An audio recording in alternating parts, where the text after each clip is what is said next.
Have you ever thought of going on a space tour? A vacation trip that lets you explore the emptiness of space, the infinite silence, and the shining beauties of the night sky. Cherishing the wonders of space has always been about sky gazing and spotting stars in a clear sky. Well, that doesn't mean humanity was never meant to fly high. Today, we'll enjoy a tour of space with the Virgin Galactic. Strap in, because we're about to take a ride through the atmosphere into space with a spice of some astronaut debates. It all started in 2004 when Richard Branson, a billionaire with more ventures than we can count, decided that he wanted space exploration to hit his travel bucket list. And so, the billionaire businessman founded and launched Virgin Galactic, the super luxurious and expensive space tourism company. But wait, we need to rewind. Branson had a thing for space way before it was cool. Back in 1999, he trademarked the name Virgin Galactic, just in case he wanted to add a little space flair to his growing list of Virgin-branded companies, airlines, hotels, and even cell phone services. Now, let's jump to the turn of the millennium, where the Ansari X Prize competition becomes the catalyst for Virgin Galactic's cosmic climb. Branson won with SpaceShipOne, the first privately developed space vehicle capable of carrying 3 people into suborbital spaceflight. It ignited a lot of curiosity and interest in spaceflight among ordinary citizens. This vehicle was designed by the genius Burt Rutan and his team. The X Prize challenge brought a cool $10 million to the first non-government organization to launch 2 consecutive crewed spaceflights in 2 weeks on a reusable vehicle. SpaceShipOne nailed it and pocketed the prize with flights between September and November. In the same year, the hype started brewing as Virgin Galactic announced its spaceflights for the masses, starting at $200,000 a seat. It was an updated version of SpaceShipOne, named SpaceShipTwo, which was to be manufactured for commercial use. Fast forward to 2023, and that price tag has now ballooned to $450,000. No worries, though. It's still cheaper than buying a private island, right? So many years gone, and Virgin Galactic hadn't still popped the champagne with its space tourists. The countdown, however, had just started ticking away. After 2 decades of anticipation and a queue of over 700 hopeful people, the company was at last ready to grant the wishes of a few starry-eyed future space explorers. And let's just say the term astronauts was sparking quite a debate among some. What was this debate about? Okay, so the debate was if the brave souls hitching a ride on Virgin Galactic's SpaceShipTwo were legit astronauts. Well, that depends on who you ask and how you define space. Some say 50 miles up is the magic number that brings that uninterrupted silence with pure darkness. Others argue it's 62 miles. NASA and the US have one opinion, while the rest of the world sticks to the Karman line. Let's elaborate on that. NASA and the US space recognize space beyond an imaginary line between outer space and planet Earth. This line is at an altitude of 50 miles, or 80 kilometers. However, the international space community has its own unique set of standards. Yeah, people around the world have a different opinion over where space begins. The international space community recognizes what is called the Karman line, at 62 miles high, or 100 kilometers. So there is indeed a 12-mile difference that is causing a debate over who can actually claim to have been to space. Well, that's just a clash of definitions. The universe wants you to explore, evolve, and discover, and not fight over who has an edge over the other, right?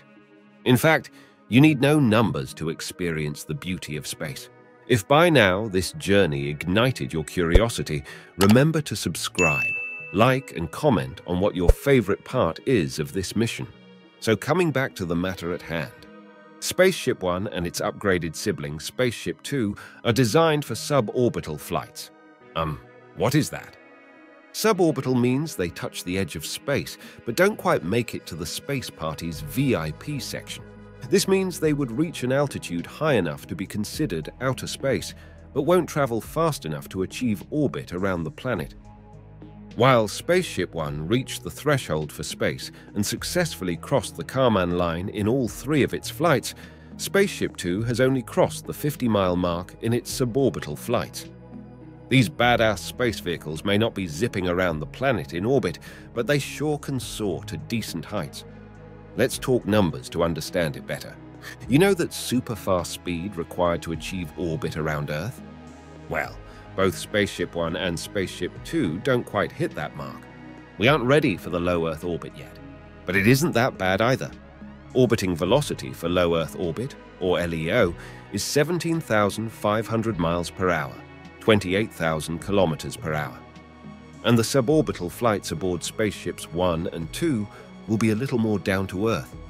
That's a Mach 3, which translates to a still impressive 2,225 miles per hour, or 3,540 kilometers per hour.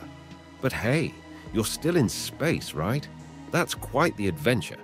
You will be able to experience several minutes of weightlessness, and also the view from up there will be a sight to behold, especially Earth's curvature and the black abyss of space. But what was keeping SpaceShipTwo from making it into space for long? Well, development issues and fatal accidents kept delaying SpaceShipTwo's debut for many years. One notable incident was the 2007 explosion at the Mojave Air and Spaceport in California during a SpaceShipTwo propellant flow test. It killed 3 workers and injured 3 others. The spacecraft production was then halted to allow for an investigation, and it was the company that was found to be at fault. It was at last in December 2009 when the VSS Enterprise, Virgin Galactic's first SpaceShipTwo, made its debut flight. But sadly, it was no smooth sailing. A crash in 2014 due to premature feathering deployment led to the destruction of SpaceShipTwo VSS Enterprise, grounding Virgin Galactic for 2 years. This incident even caused injuries to its pilot and was the reason for the tragic death of its co-pilot. That's sad. May the brave captain rest in peace. Finally, in 2016, VSS Unity, SpaceShipTwo's Phoenix, rose from the ashes. It made a series of successful flights, and Virgin Galactic was back in the game. But wait, there's more.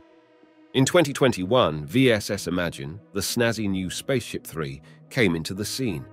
There were multiple successful flights made in 2023, and now Virgin Galactic is gearing up for its 6th commercial spaceflight next month. Can you believe it? And this mission is going to bring a slight twist to the space travel game. 4 lucky private astronauts will be on board. We've got one from Texas, one from California, one from Austria, and one from both Ukraine and California. Sounds like a pretty diverse crew, right? Now, I know you're probably itching to know who these lucky space travelers are, but Virgin Galactic is keeping their names under wraps for now. A little mystery, you see. They're definitely in for an experience of a lifetime, and Virgin Galactic has some big plans for the future.